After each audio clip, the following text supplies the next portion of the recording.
What's going on, everybody? Welcome back to episode 21 of the Real Bodybuilding Podcast. And I'm here with my boy, Juan Morel. Juan, why don't you say what's up, brother? What's up, everybody? Now it's a party. Now it's a party, that's right. So I wanted to have you on for a little while, and I'm just trying to kind of go through everybody. There's so many people I want to talk to, but you just did the Olympia. I didn't want to bother you while you're dieting and everything. So now you're here. How you feeling now after the O? I feel good. I'm getting ready for South Korea, which is in 2 weeks and like 4 days. So I'm doing that show because things didn't go as planned for the Olympia. So I want to go over there and present what I wanted to bring to the Olympia. So I was like, all right, let's not shut it down and actually get back on stage. So yeah, you don't. I want to talk about the Olympia for a bit, but I want to ask you. You don't seem to have a problem like competing over and over again, eh? You don't seem to wear out. Nah, I love it, man. To be honest, I'd rather be in. I was actually having a conversation with somebody at the gym today with Arash. I'd rather be competing. Like I like it. Like when I'm off season, I feel sluggish. I feel tired. My strength actually goes down when I'm competing, and I'm in the prep mode. I'm actually stronger. I got more energy. My body likes to be like that. I'm a natural ectomorph, so my body likes being lean. It's just easier for me to function. I feel better when I'm dieting too, and my strength actually gets better. But don't you ever feel like your body gets tired from competing over and over again? I feel good, no. Really, eh? So how many shows did you do this year? You did New York? I didn't do that many compared to what I normally do. This will be my 4th show. I mean, I did New York, I did Brazil, New York, and I did Olympia, and then and now I'm gonna do South Korea, and so that'll be. How'd you do this year? You did well the first 2 shows, right? I won the first 2 shows at the Olympia, not so well. We could get into that whenever you want to. I definitely came in too flat, too small. Let's talk about that. What happened? Because I saw you come out, and immediately my first impression was he's not as full as those pictures that he took in the fucking mirror. Well, I wasn't full in those pictures in the mirror either. It was just I was by myself. I knew I was flat. I just all right. So I'm gonna give everybody a little bit of the breakdown of me, Juan Diesel. I usually carb up for a week. Usually a lot of people know that. Like I always said it. Anybody who follows me, I always tell them usually I don't deplete. I carb up for a week. Okay, wait. I'm gonna interrupt you along the way because people want to know what that means. So most people carb up like Wednesday, Thursday, Friday, and they deplete first. Yeah. So you don't do any kind of depletion? Start the Saturday before, I'll do like maybe 1,000 grams of carbs, and then after that I'll start normally like maybe 500. Then Wednesday I might go up to either 600 or 800. Then Thursday and Friday might be like 1,000, 1,200, and Friday might be 1,200, depending on how. Holy shit! Okay, wait a minute. I got way more questions now. So. Okay, before the first 1,000 on the Saturday before, are you depleting that week or no? Like when you're 2 weeks out? I'll do Monday to Friday. I'll deplete. So I'll kind of like. How hard are you depleting? Like how many grams? 200 grams of carbs. That's depleting for me. Maybe 200, maybe 300. Depends what's depleting me at the moment. Okay. So then obviously it's genetic, but how are you able to eat that many grams of carbs for that many days and not spill over? Because that's my body just soaks it up, and it's like, it's weird. You have to see it yourself. I mean, my body I get flat. Like it just goes right through me. Okay, let me ask you this question. When you're eating those, in your depletion phase and in your carb up for that week, are you eating a lot of fats or no? Yes. Pretty much with every meal. Oh, so you're still doing are you added fats or just like the fat from the steak or fat from whatever? I like peanut butter. Holy shit! So you're almonds, stuff like that, So your metabolism is crazy because you're adding fats plus eating a ton of carbs and you're not spilling over. Yeah. Holy shit! Okay, so what did you do for the Olympia that was different? All right, so now I'm gonna go back to earlier this year. My body earlier this year, I didn't need as much food going into the show. I noticed that I went, instead of doing 500, I was like at 300. And then when I was carbing up for like the Arnold and the New York Pro, all I needed was, I was doing like 8 meals and I was doing like 75 to 100 grams of carbs per meal. So I was like, I noticed, wow, I'm getting full, I'm holding, and I don't need that much food. So I figured in my head, I thought, well, this is probably gonna, my body's probably doesn't need as much food anymore. So I'm like, which is good. It's like I get less. That's better for me because I hate, like, usually I'm going to sleep with a full stomach, and you would think like, oh my god, like, this guy's stomach is extended to go to bed, but then I wake up and so in my head I'm like, oh my god, I was like, I don't want to eat all that food, and thank God that I didn't have to for those first 2 shows. Now going into this show, maybe because I pushed to be leaner, so I'm like, I got greedy. So I, usually I compete at 250, 255. So when I just saw my skin getting thinner and thinner and thinner, that looks awesome, baby. When I saw my skin getting, I told myself, what I normally do, usually I'm ready 4 weeks out, and once I'm ready, I just kind of hit a maintenance diet, and I maintain, I bring up my calories, and I hold it.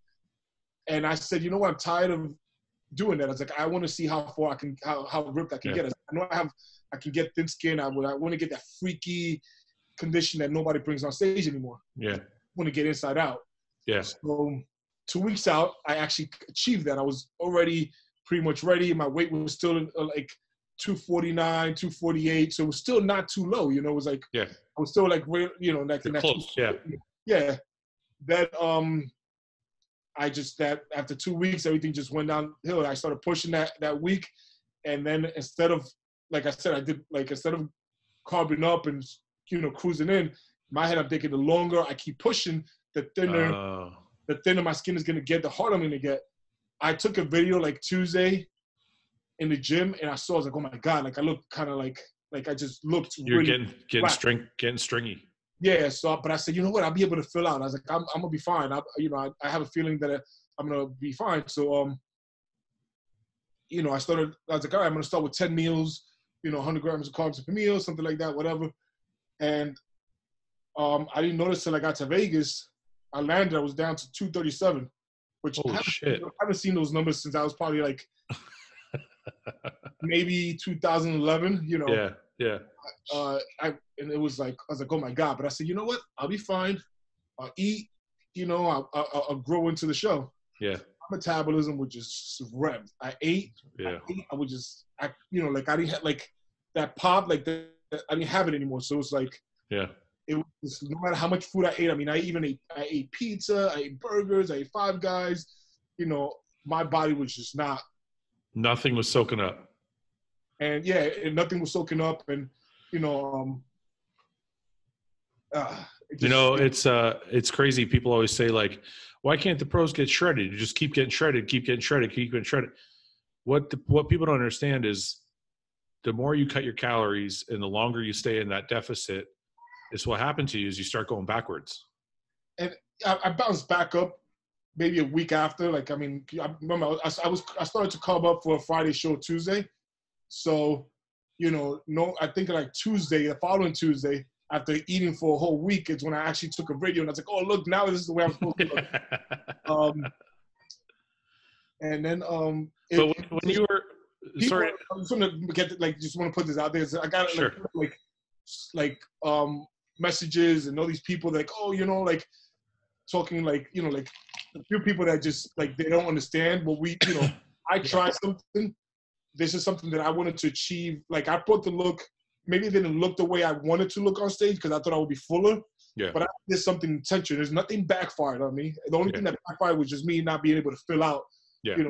But people don't understand. Like, some of these people, a lot of people won't be able to have as a client. I just think he teamed up with AJ.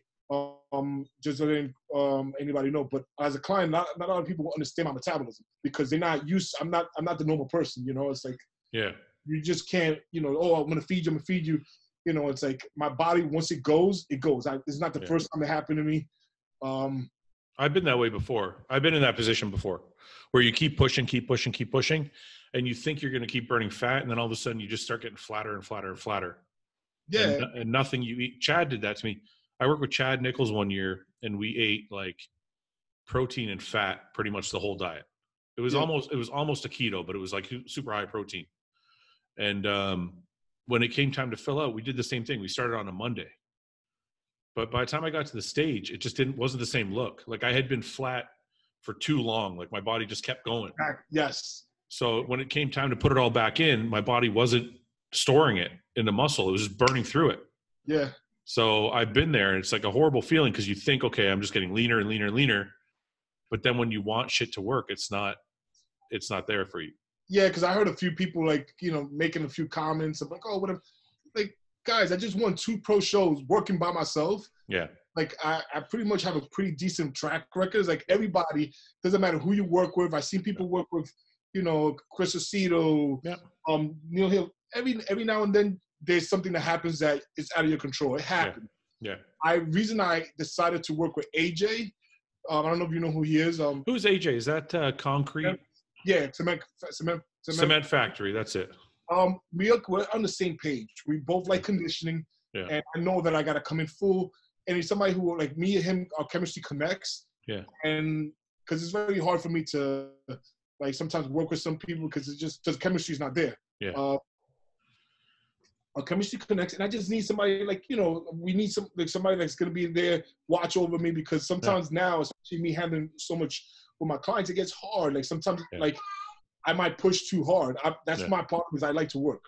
Yeah. So I'm a workhorse, and now if you leave it up to me, I'm like, I'll push too hard. Somebody just be like, hey, Juan, chill. Yeah, no, I get it 100%. That's the best thing that happened to me with John. When I started working with John Meadows, the best thing he did for me was say, calm down, just slow down a bit. You know what I mean? Because I see what you did. People always ask why we need a coach. Oh, you guys are professionals. Why do you need a coach? Because from what you said to me, it sounds like you got to this place in your mind where you wanted to push so hard to reach a level that you thought was like above where you'd ever been before, but almost like you pushed a little too far. Exactly. And that's where a coach comes into play, because they can go, hey, you don't need to go that far. You're already shredded. Yeah. And I think people don't get that when we're in our own head and you're 2 weeks out from a show and it's like, it's the Olympia, it's massive. You just, you're in a place where you just want to go nuts. So all you think about is like, you're competing against the best. You want to be the best. And I know, I know for a fact, if I would have brought my package, my fullness with the condition that I always bring, I made a lot of improvements. I would have been in that top 3, the top 5. Yeah. Now, no disrespect to anybody who got there. Yeah. I was 15 pounds under on stage. Yeah. I didn't have my pop. I didn't have my fullness. I didn't have my look. It wasn't me on stage, and that's why I'm doing other shows right now, is because I want to bring my look to the stage before I shut it down. Yeah. And that's gonna make me happy. This is more for myself. Well, it's kind of like you want to leave the season on a good note. Exactly. Instead of leaving on a bad note. But I wouldn't listen to anybody. So I want to ask you, all this time you've been doing these shows, have they all been your own prep? Since me and Dave Palumbo worked together in 2000 till 2013. After that, I've been doing all my own prep, and only one time that I worked with somebody, which was with George Farah, was 2000, and that year that we competed was me, you, and Dallas backstage. It was 2017. Yeah, 2017. I worked with George. I didn't get to finish my prep with him. It was actually, pretty good because he's thick, and I'm the type of person, like, I don't like I felt bad sending him check-ins. Oh, okay. So, yeah. Me and George are really good friends. He's an amazing coach. Just, so I worked with him for like that, just for like those few months, and then he was sick. So then I decided to keep doing things on my own. Well, you've done a good job on your own. A lot of guys now don't have the confidence to do that. So you seem to have figured out your own body. So now you basically have AJ. Is literally just somebody to keep an eye on you, or is he taking over everything? We're doing 50-50. So it's going to be, I want him to have some say, like it's going to be a 50-50 relationship. I'm going to take as much stress off his plate as possible. I know he has a lot of clients, so I know pretty much kind of foods I like. I write it over, I send it to him. If he disagrees with something, have him, whatever. But it's going to be a 50-50 relationship.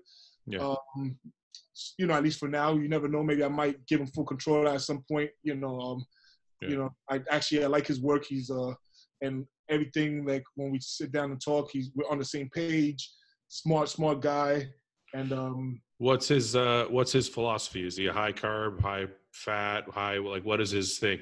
He's like me. There is none. He just works with the individual. Oh, okay. So he doesn't have like a like a type of diet he gives most people. Yeah, like I know I'm the type of person, like I work with clients, and it depends on the individual. Sometimes some people I might have to do no carbs. Some people might have high carbs. It depends on the person and how they respond. How many clients are you working with right now? I got a good amount. How do you, let's say over 50? Yeah. So how do you prep for 3 shows in a year, especially one being the Olympia, and have over 50 clients or over 100 clients or however many you have? I'm a workaholic, man. I wake up in the morning really early. I get on my computer for a few hours before I do anything, and I'm pretty much on my computer all day. Like I get home from the gym for my first workout, I'm on my computer answering clients, going back and forth. That's one thing they'll tell you. I'm very attentive. Yeah. I have them come to my house to meetings, to see them in person, the ones that live close by. Yeah. I'm always, I'm a show doesn't, like life goes on. Like we do, we go to the gym and I train twice a day, but besides when I'm not training, I'm spending time on my clients and my family. So that's it's kind of interesting to me. So I tried the training twice a day thing. How long have you been training that way? Since I started in the beginning. Are you serious? Yeah. Like all the time. You don't take breaks from it. You're always at twice a day. Twice a day. I love it. I love to train.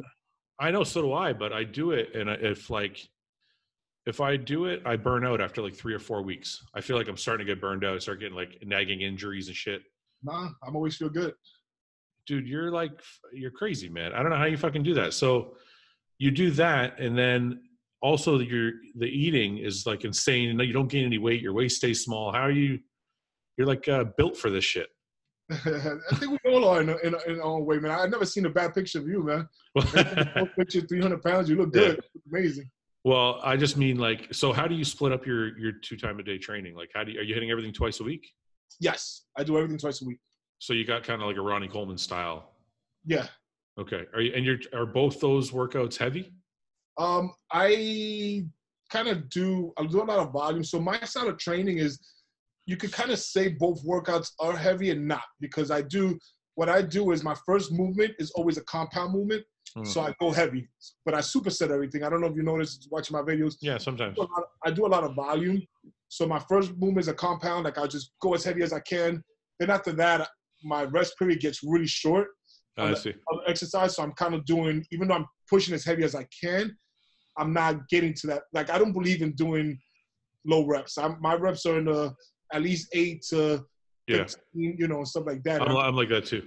Yeah. Yeah, and I move really fast. So I do a lot of sets and reps, and that for me gives me a round, thick muscle, and just the volume works. Like you see. Okay, but what I mean is, like, if you're doing an AM PM workout, are they both the same?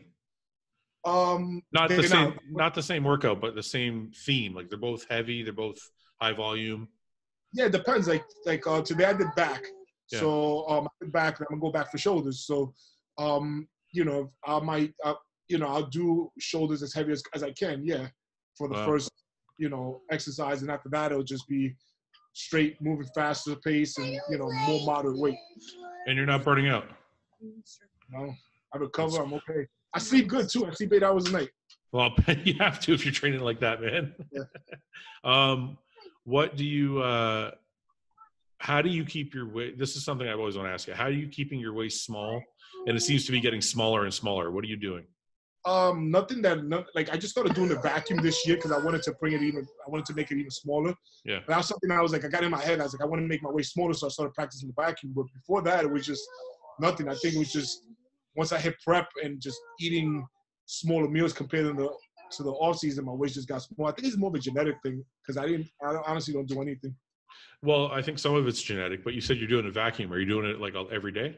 I was doing it every day for this season, for like this for getting ready for the New York, the Arnold, and then for the Olympia. I was practicing every morning, at least 5 days in the morning, like 5 days a week.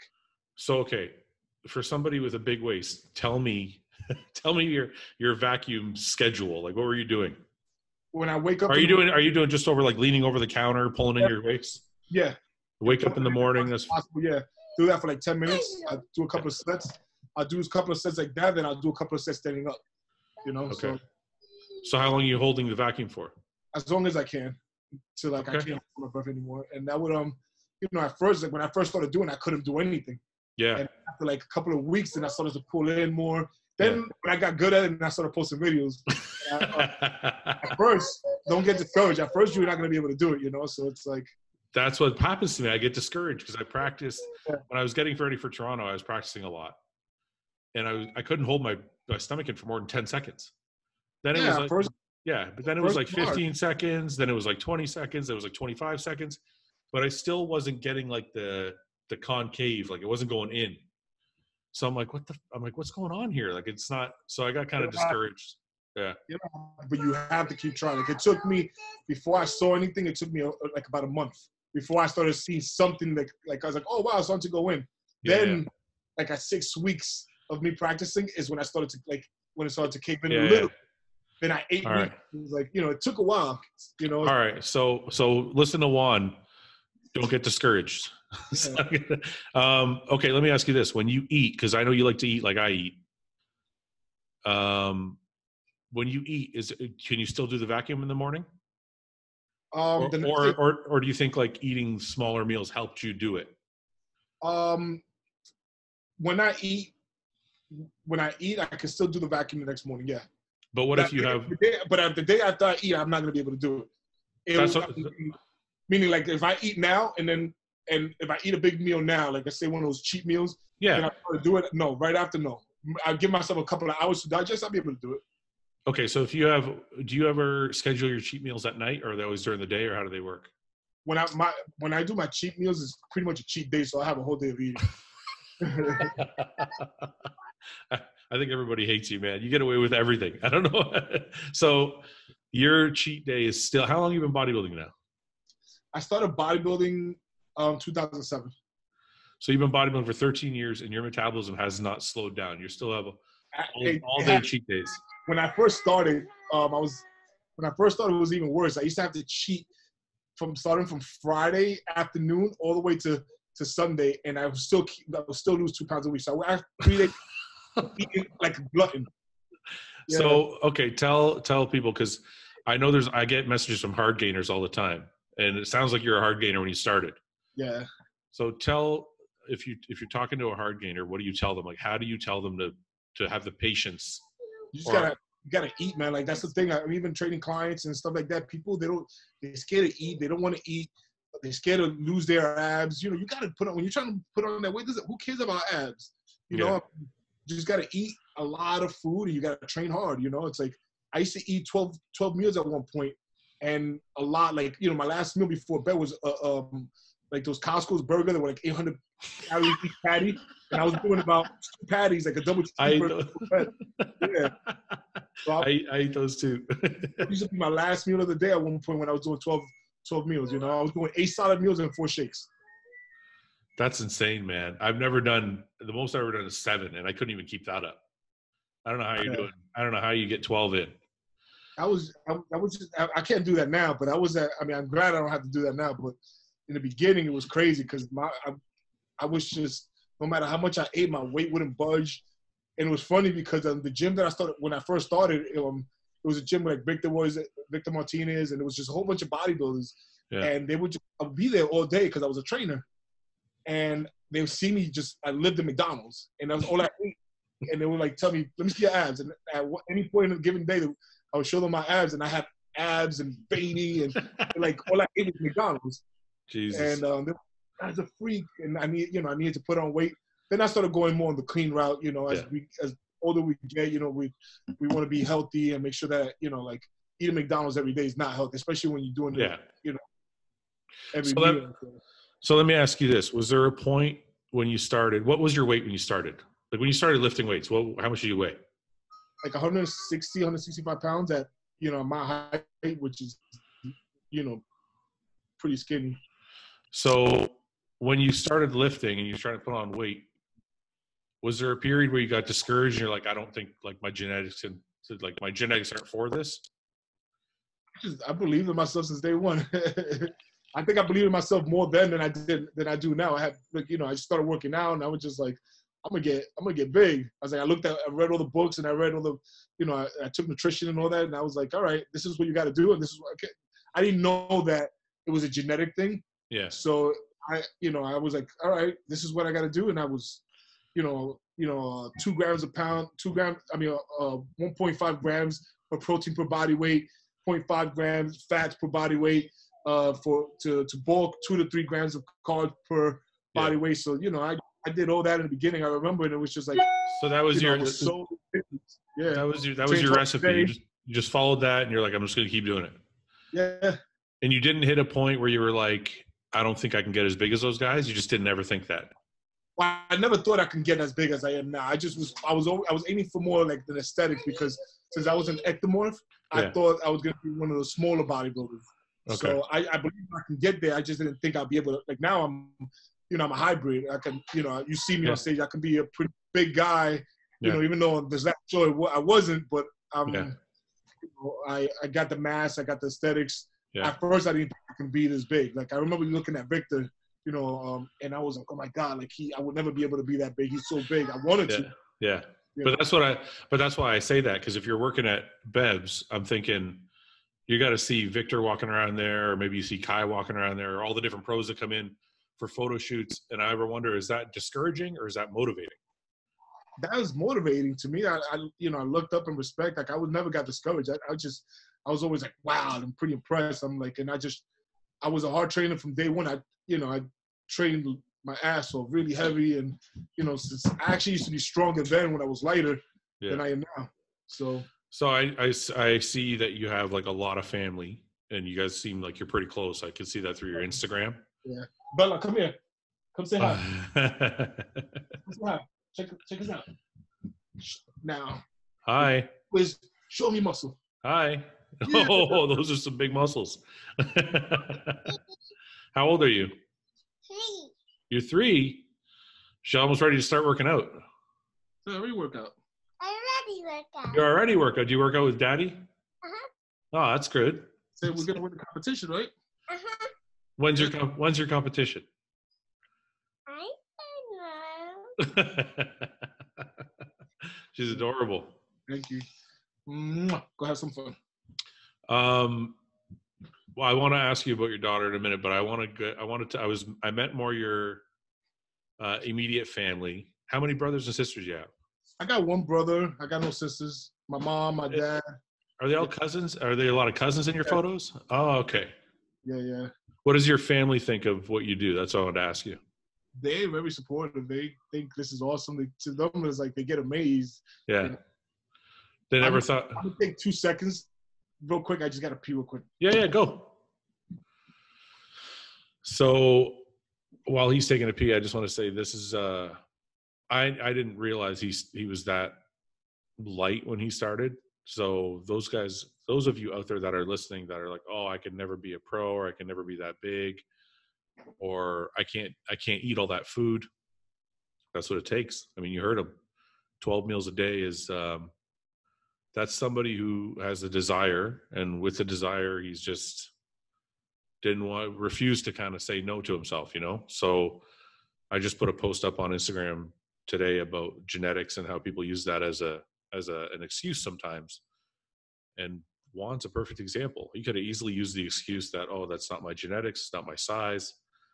I'm not meant to be that big, but if you want something, you can make it happen. And I don't think Juan's genetics were made for bodybuilding, but he decided that's what he wanted. So I was giving him a little speech just for all the Hardgainers out there that want to quit. Yeah, you can't quit, man. I mean, you just got to keep going. You got to have that. I'm a big believer, like, we listen to Kai and stuff like that. Like, your dreams, you make them reality. The thing is, a lot of people, and I see it every day, a lot of people want, and they say more, vocally, they say, I want this, I want to do this, but their actions don't show it. Yeah. Like if you want something, this is something that's takes a lot of time, very time consuming, and you have to be very dedicated. Like, this is 365 days a year for me. This is what I do. I eat, sleep, I train. And of course I have a lot of other things in life that I do, but I don't stop. This is even when we go on vacations, like, we go to Disney World. Yeah. I don't want to miss out on the vacation. So what do? I wake up at 5 o'clock in the morning.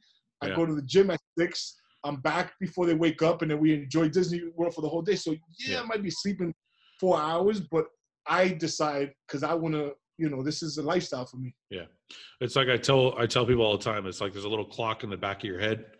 Even if there's like everything's going on around in front of you, there's still this little clock in the back of your head that's like, it's almost time to eat. It's almost time to grab a meal. It's almost time to, it's like, it's always running. Like it doesn't ever like, no matter what I'm doing, somehow I'm always checking the time to see like, is it almost time to eat? Or how long would I eat? Is it, I got to make a meal, this and that. Those things are always there. But you see, like I said, with these people that they say they want, but they take 6 months off the gym, or they don't have their food. They always have an excuse. Well, I was here, so I couldn't eat my meal. You can always make something happen. I've been in every situation. It's up to you. You can make it happen, but it's up to you how bad you want it. You don't have to miss workouts. It's all up to you. But people make excuses to stop. So that's why I say it's like people's actions, they sometimes they say things, but their actions are not showing it. So if you say, anything and your actions not, it's not going to happen. This is something you want results. You have to do it consistently. Well, I've run into people at expos that are like, man, I want to be as big as you are. And I'm like, okay, what are you eating? And they'll tell me they're eating like 4 egg whites for breakfast and like a piece of toast. And I'm like, you're eating like a bikini girl diet, man. And when you tell them what they're supposed to be eating, they're like, well, I can't eat that much. And I'm like, well, I can't help you. I can't help you. You know what I mean? Like, and that's what I was saying when you went to the washroom is I was telling people like, instead of saying, that's why I asked you if you got discouraged. Because a lot of kids with their like 160 pounds would see me and think, well, I can never be that big.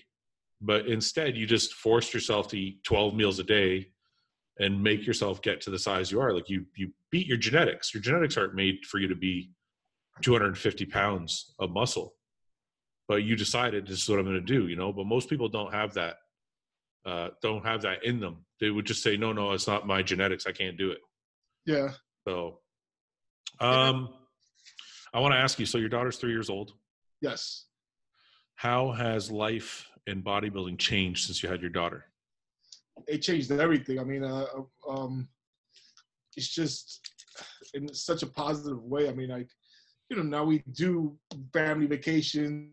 I mean, now that we kind of did all, like we went to DR, but it's different. Like now we plan on going like this. We're going to Disney World after this next show. It's like, and I look forward to it, but it's just her happiness is everything. And it's just, I don't know, it changed so much better way. And you think about everything you do is it's to make sure that she's happy. And you think about everything you do also is to be in the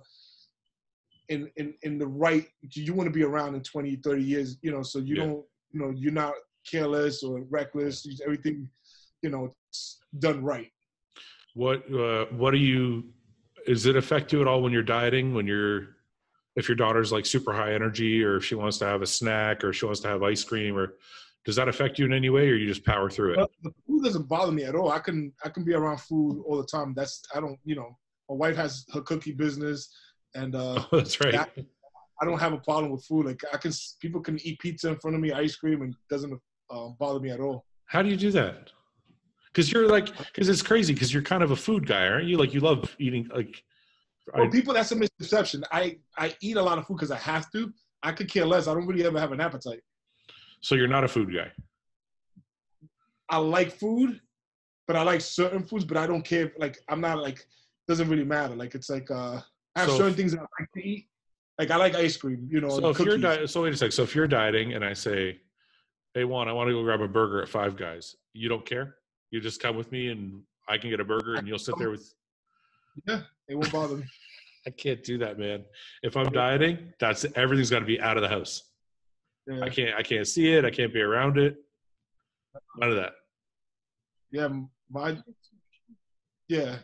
I mean, it's my choice, but it doesn't. I don't know. It doesn't tempt me. Like it's not even a self-control issue. Like it doesn't tempt me. It doesn't bother me. It's just not even something that tempts me at all. How often? Everybody. How often do I what? How often do you have cheat meals? Like when you're prepping? My refeed is once a week.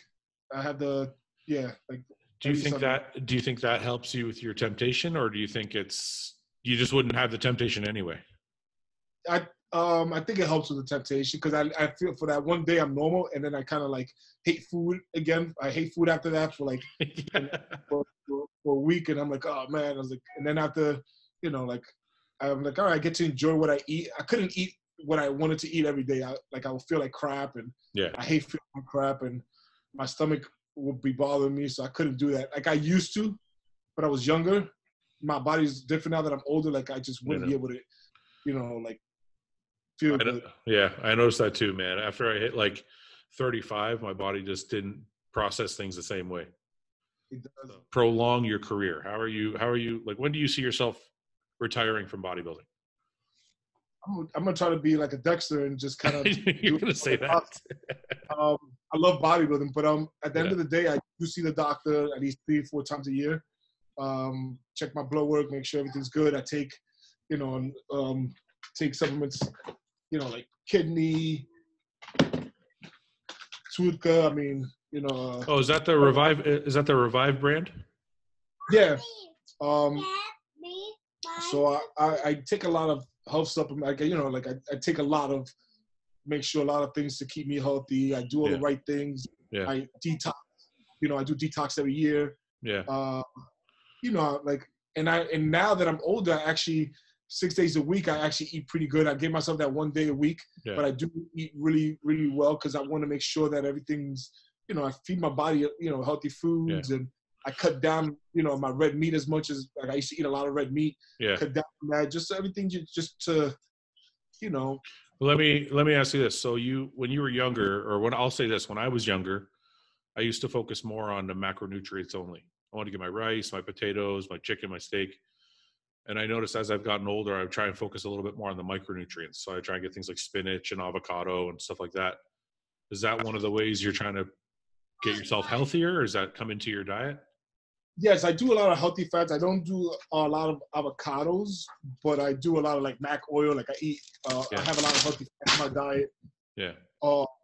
I don't do greens, but I do like supplements with, with greens and stuff like that. Yeah. Not a big green guy, but I do like eat like, pretty much in a healthy manner, and I do consume healthy fats and, just healthier foods. What's on the agenda for next year? So you're doing South Korea, is it? Yeah. So you're doing South Korea. Haven't decided. Me and my wife were talking, besides South Korea, when we qualify, because we will qualify. Yeah, of course. Oh, it's me and Nathan, but Nathan's competing, well, it's not me and Nathan, it's actually there's like 7 other people, good competitors. I don't want to downplay anybody. Yeah. So maybe if we, we're thinking about something I've never done before. I mean, I think my wife thinks it's a good strategy, and you got to listen to your wife sometimes. Like, they're a lot smaller than we are. So your goal is to compete at the show, win, qualify for the Olympia, and then take the year off. Yeah, I think that's what that's what we're gonna do. It's my wife. If it was up to me, at first I was like, oh, I'm gonna just go back to Brazil, New York Pro. Yeah, that's what I wanted to do. My wife's like, I think that it's like she's like, you're always at your first shows. You always come in and you come in looking, like insane. And then after that, sometimes even though like I feel good, she's like, sometimes you start messing things up. It's like, how about we just go in there for the shoot, and bank everything on the Olympia? And I was like,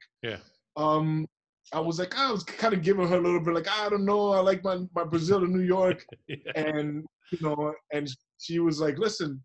And the thing is like, then a few things made sense. Like if I do that, I have more time to spend with the family, like kind of dedicate more time and still do my training and everything, but be, it's still like when you're in prep, it's different. You could be home and everything, but you're in a different mentality.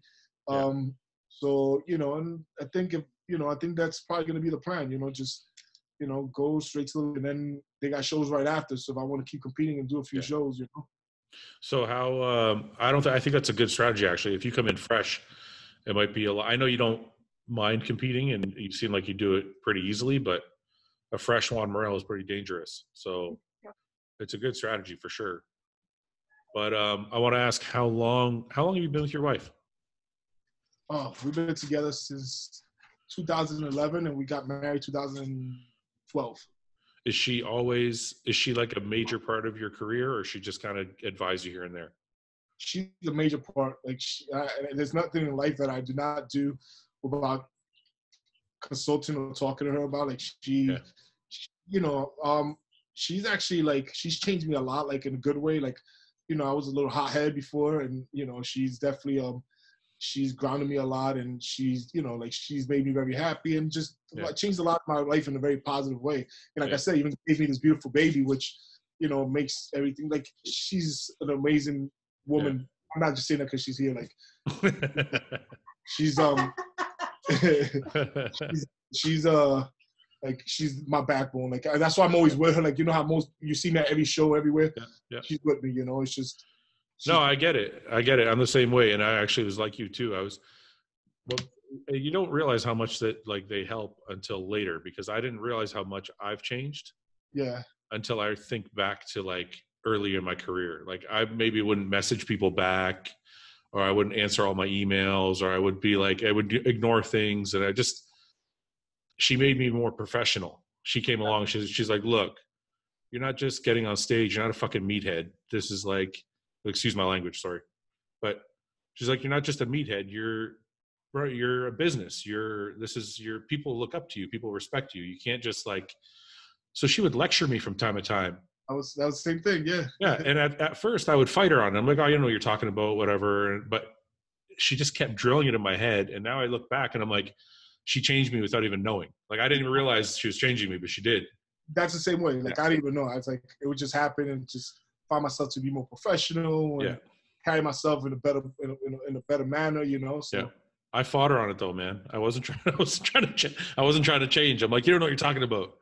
But they do know what they're talking about, man. They see things in a different way. Yeah. And I'm the same way. I'm with her all the time. I think people don't realize that like, your show decisions, like who you're going to pick for your coach, who you're going to, like, what you're going to eat, like how you're going to do things. Like, my wife has a lot to do with that stuff. And I don't think people realize that we look to them for guidance, even if they're not coaches or bodybuilders themselves, you know? Yeah. I guess we're lucky to have good wife and supportive, because I hear, you know, you hear people talk all the time and they don't have it. I'm like, well, you know, my wife's not like that. And I'm just, I'm fortunate. And, you know, like, I guess, I mean, we could probably say we just didn't settle, and we picked somebody who actually was good for us, and somebody we actually enjoyed being with and spending time with. But, you know, I mean, I'm very, very fortunate. Like, honestly, I wake up every morning and I thank God. I'm like, I'm so grateful, because I'm grateful for having my family, you know, everything I got, you know, and it's like, it's a blessing, you know, and like I think every day that we wake up is just, you know, it's positive. Like, you hear people complaining about everything. I'm like, what are you complaining about? Like, you're here, you know, make the best of it. Like, there's no sense of complaining. Just, you know, move on and try to make your life better, you know, better. Like, if you're always thinking positive things are going to happen. If you think negative, you're always going to attract negativity. Well, I think the thing is with like Instagram and social media, you see people posting things and it makes you feel like maybe you're not doing enough, maybe you don't have enough, and you start focusing on the things you don't have. Yeah. So explain to people, because I like your mindset a lot. And I find myself, I fall into negativity sometimes. I've learned to be better recently, but I used to be more like that before. Explain to people how you stay so positive and stay so focused and stay so, like, driven. You know what I mean? I mean, I would guess, I mean, in me, I always think that life is a gift, meaning, like, you know, like, you see people die, you know, like, one day people are here and the next day they're gone. And you think about it, it's like, sometimes people want to focus so much, like, I want this, I want this, I want this, I want this, I want this, or materialistic stuff. Your life can be taken away any given moment. And guess what happens to all that? That means nothing. Can I interrupt you for 1 second? Sorry. I just want to ask you a question, because it sounds to me like, have you gone through anything yourself that was, like, traumatic, or do you just have friends that maybe did? Because it seems like you have a more enlightened look on life than the average person. Well, I mean, I guess, you know, I had a rough upbringing. So yes, I've been through a lot of stuff in my life, and I've been in situations where my life has been, been in pause for a long time. Yeah. So yeah, I guess that made me appreciate everything and appreciate everything I have. It's like, it's just, it is what it is. Sometimes you have to do stuff and in order to make you a better person in life. Do you think people have it too easy now? Maybe that's why they complain so much. People definitely have it too easy. With social media, like especially these kids now. I mean, like they just, like they got it so easy. Like, especially, like we talk about New York. I grew up in the borderline between Brooklyn and Queens. It was like the ghetto, and you talk about like, before you couldn't just say anything, and you had to watch what you said to people. You always had to show respect. Yeah. These kids now, they're very disrespectful. Like, and now, like back then, like you get an ass whooping. It, you get in now. It's like everything is so different. Like you touch somebody, it's like, so it's a whole different world. And not saying that it was right then, but it's just now, people don't have that sense of like, wow, this can happen, and they think they can get over everything. So you just trained your brain to not focus on the negativity and just focus on it. Like I tell my wife all the time, sometimes if I put a video up or I put something on Instagram, how there's always like one or two trolls or something going to say something that's negative. Yeah. Sometimes she'll focus on those people. And I'm like, look, I have 100 comments here. And out of 100, 98 of them are good people. Yeah. So I've kind of like trained myself to focus on those 98. So is that one of the ways, like you just kind of focus on the positivity and don't worry about the negative stuff?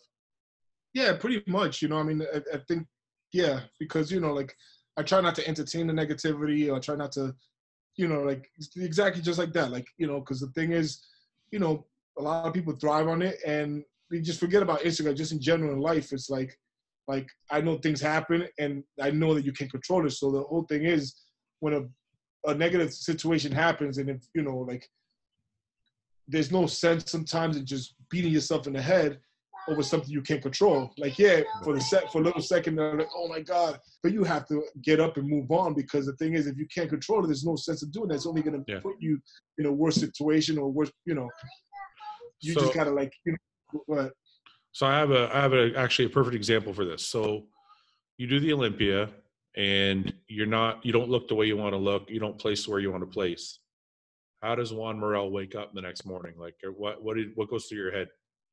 This Olympia, to be honest, I woke up and I was like, all right, we got to go I had to go answer my clients' emails. Yeah. I was in a different place, man. I knew that I wasn't upset because I was more like, damn, I just lost an opportunity because I know I would have, if I would have came looking the way I would have placed very, very high. Yeah. But it was at the end of the day, I was like, there's nothing I can do to control that. It happened. I'm here with people I love. So we went out to dinner, enjoyed dinner. The next morning, I answered emails and I went and I did my photo shoots. I had 2 photo shoots. Yeah. And I was just in a really positive, like, you know what, I learned from this. I know that it won't happen again. And we kind of just sat there and then like decided Tuesday when we came back from Vegas, like, hey, let's look, see what other shows they got. And especially so my body was like feeling back out, looking nice. Yeah. My wife was like, hey, let me get on the calendar. She kind of pushed me. Like, she knows I like to compete because I wasn't going to add, like, she didn't want me to. Like, my wife was like, when she said that, I was like, oh yes, because I didn't want to like I want to do another show, like I don't want to like.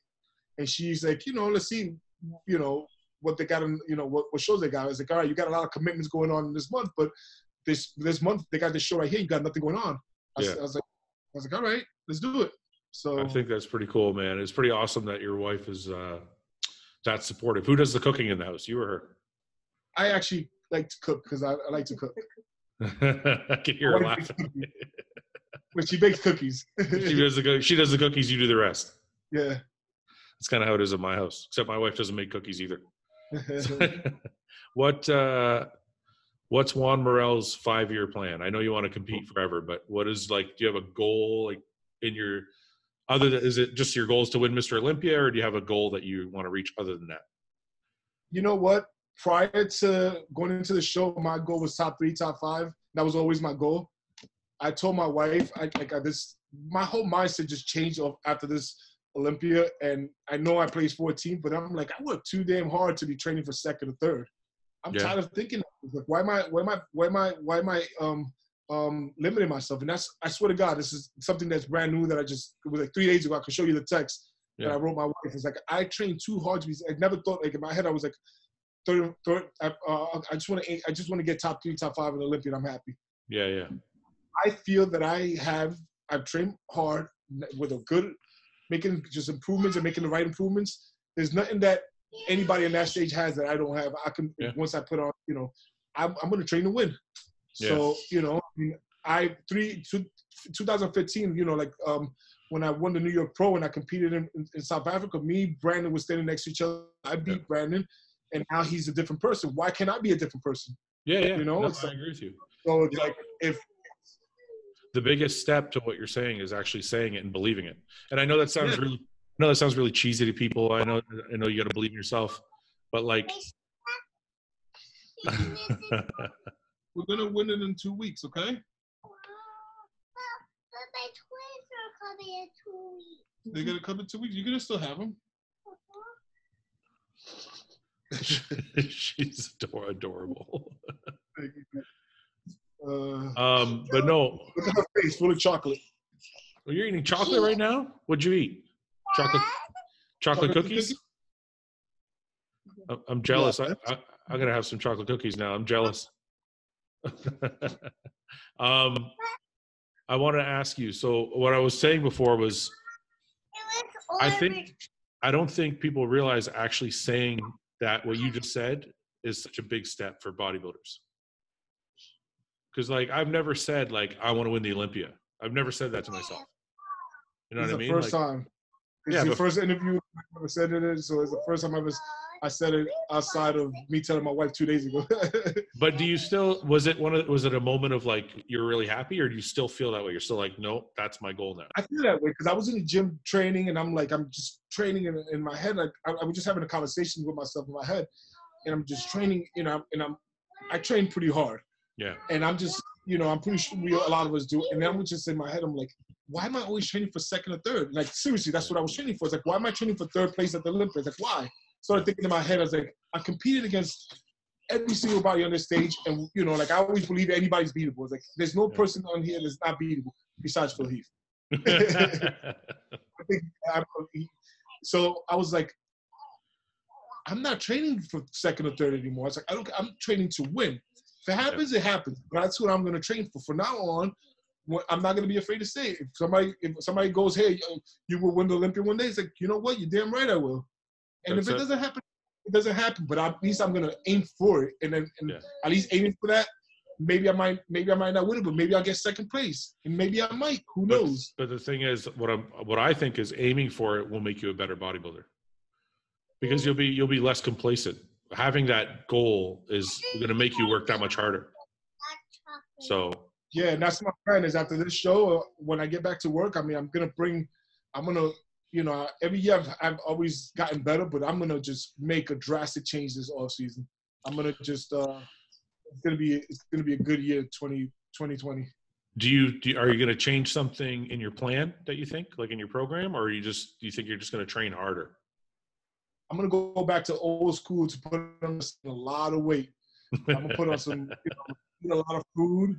You know how it is. You want to grow, you got to eat. In the last few years, I've been eating, but I haven't been feeding myself as big as much as I'm going to eat. I'm going to train hard. The volume training has helped me a lot, especially with my legs. Yeah. But eat a lot of food, train a lot of volume, and it's going to create a monster. All right. I want to bring you back on halfway through your off season so we can discuss what your new plan is. Sounds good. But before I let you go, I want to ask you, who is your main competition in Korea? On paper, it's Nathan. Nathan on paper. Have you beaten Nathan before? Yes. In 2016, we competed at the New York Pro. Yeah. I was ahead of him. But at the New York Pro last year, we competed against each other. He beat me by 2 points. So where do you think you're going to land this year? Do you think you can beat him? So I think I'm going to beat him. I definitely think I'm gonna beat him. Okay. Okay. All I'm right. not saying it in a No. disrespectful way. No. I bet you ask him, he's gonna feel the same way. Of course he is. So Of I course he respect is. him as a bodybuilder, and I respect him as I like what he posts with his kids. He's also very like you can see he's a good family person. Yeah. I feel that I'm gonna bring a better package than he will at the show. Well, listen, I know it's not disrespectful, man. It's like no one flies to Korea all the way from here to Korea unless they think they can win. So it's not disrespectful. It's just what it is. So okay, Juan, I wish you luck, dude. I don't want to keep you forever. I know you got family around and I gotta go eat now. I know. I appreciate you coming on. I'm gonna hit you up in a few months when you're in mid off season, see what's going on. Sounds good, man. And it was a great interview. I had a lot of fun. Thank you for having me on. Thanks for coming on, man. I appreciate it. We'll talk soon, okay? All right, brother. All right. Take it easy.